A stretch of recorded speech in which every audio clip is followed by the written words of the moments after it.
Embassy also stated that Kenya anti-narcotic unit suspected that you were involved in narcotic trade. Are you aware of these grave allegations and the effects of drug addiction in our nation? If so, kindly shed some light on that. Thank you. Answer those three. Honorable Kosing, my record speaks for itself. I was not in any way a desk governor. I am a ground person. I am a ground person.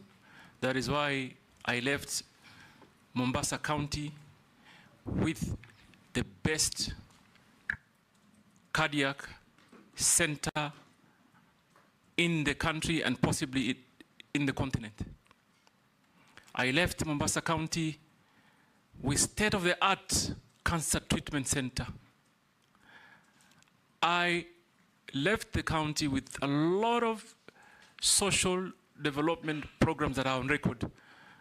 So I'm just picking a few. Mr. Speaker, today if I have a cardiac issue, I want to tell you, and I will encourage all of you and those that have visited Mombasa, if you have a cardiac issue, Coast General is your place.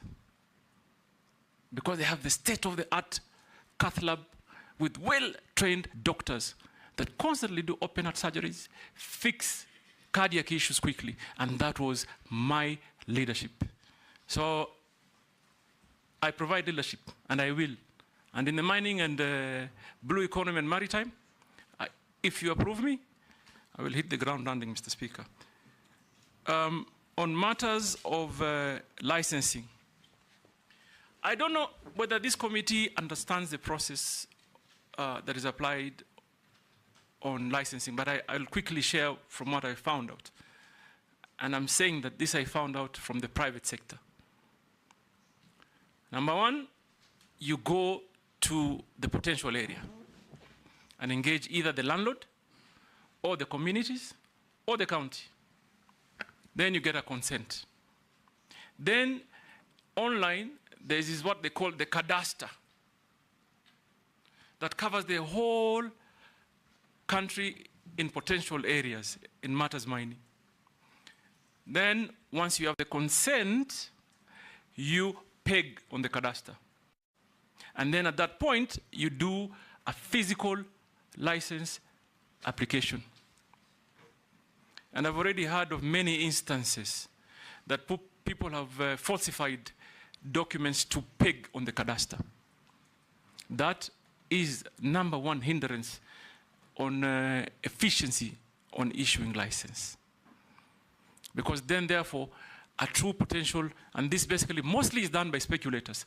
So the true potential investor does not get an opportunity to even apply. So we first of all must fix how we handle the pegging. We must have technological means of ensuring that whatever is used to peg a site meets the standards. I have had, for example, someone who just upload a newspaper, and that acts as a consent, because the technology currently doesn't have the ability to authenticate some of those documents that are uploaded. So what do I say? I say we need to digitize end to end. We must digitize end to end. And Mr. Speaker, let me put it this way. Even in our own country, I know for sure, for certain, there are young people with enormous capacity and potential to help us develop. I must also say that I was taken by surprise when during Madawa, there are some young Kenyans who quickly developed and designed a communication program. And people are communicating like an app overnight. It tells you our young people have the capacity. And for me, Mr. Speaker, if I'm approved, my urgent and priority first step is to involve the young people. They can help us grow. They can help us fix many things locally. Like, for example, I believe something like a cadastre, where it holds a lot of information that is very strategic for the country, must be fully hosted here. Cannot be hosted, for example, by a competing country. So for us, what do? We invest in technology end to end. Right now, I'm informed that they have done it, but there's quite a human interaction phase that we must try and do away. It will create efficiency. It will also deal with corruption issues. So I hear you, Mheshimiwa, and I can tell you that that will be my priority. And also, I want to talk on the artisanal miners and licensing. They go through similar challenges, Mr. Speaker. They go exactly how a private sector investor suffers is the same way, unfortunately, the artisanal miner also suffers. So that, for me, is something that I must look into. For me, Kenyans must be allowed to exploit their wealth so that they can better their lives in a manner that is organized, safe, and most importantly, beneficial to them. So that I will do. Mheshimiwa Emase, you talked about training. I couldn't agree more that we must design our programs or the architectural of training in a manner that fits the needs of the players.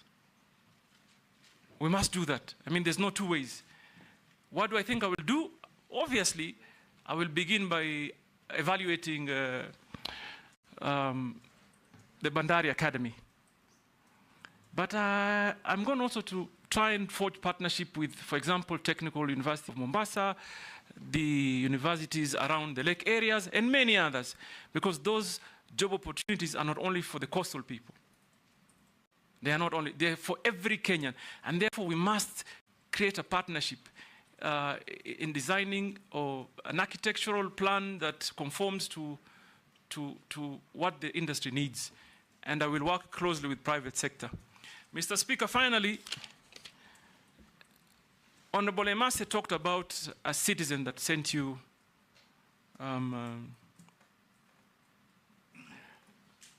SMS. A question on SMS. On the drug baron issue. You know, the irony for me is that when you want to pick records selectively, that is what challenges me. The quagmire for me is I don't understand if you come and table a report. Obviously, there must be some subsequent actions. And I want to also, this is one matter that I really hope we can put to permanent closure, Mr. Speaker. When I was campaigning in 2013, in Mombasa, there were billboards put up. Don't vote the baron, vote change. Mr. Speaker, let me begin with that report. Yes, I thought he tabled the report on a dossier that he was given, that was passed to him through the American embassy. What normally happens is that when you table or pass a dossier, it is investigated, I believe. It is worked on. So that happened. The late Honorable Saitoti, may the Almighty rest his soul in eternal peace, came back to Parliament with a report. He came back to Parliament and tabled a report of investigation and the outcome. And it was a multi-agency, almost international investigation that clearly stated, and I'm going to only speak for myself, that no iota of evidence was found against me. Mr. Speaker, let me put it this way. I'm not a fool. I come from a family that is blessed with businesses. And I'm thankful to Almighty for what I have. So number one, that investigation was concluded. Number two, Honorable Emase, first term as governor, I was the greatest critic of the Jubilee administration. Had lots of personal altercation. They came after me in businesses, in many fronts. Don't you think for a minute, if I was involved in any illegal activity, I would have survived that regime? They would quickly have used it to, like they say, I remember, I'm sorry, Mr. Speaker, just indulge me a minute. I remember at that time, the president came to Mombasa and said, "Tutamalizana na huyu." They would have used it. So please, Kenyans, I want to assure you here today that I do clean business. Visible, that can be audited, can be seen, physical, and therefore, please, Mr. Speaker, if anybody talks about a report that was tabled on the dossier, also talk about the report that came after that, that cleared us. And I am particularly interested because first point on for me to call and try and interest investors to come, I am planning to go to the United States. They are known for big investments in mining, and it is my plan to go and engage them, interest companies from the United States. The same Americans gave you a visa to accompany me as foreign minister to the US. Exactly, Mr. Speaker, just after that. In fact, just after the I went. Immediately after that. And I've been to America many times, and I intend to continue to go to America, because America really, Mr. Speaker, I think we're going to be looking that way to get investors to come and invest, particularly in the areas of mining.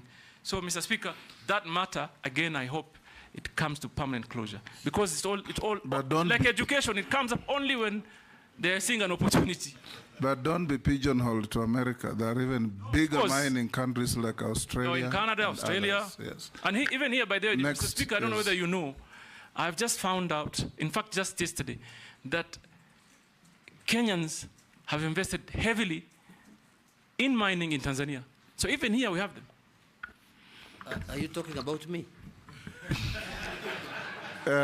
Daud Murugara, order nominee, no altercations with members. Daud Murugara, then Owen, in that order. Thank you, Mr.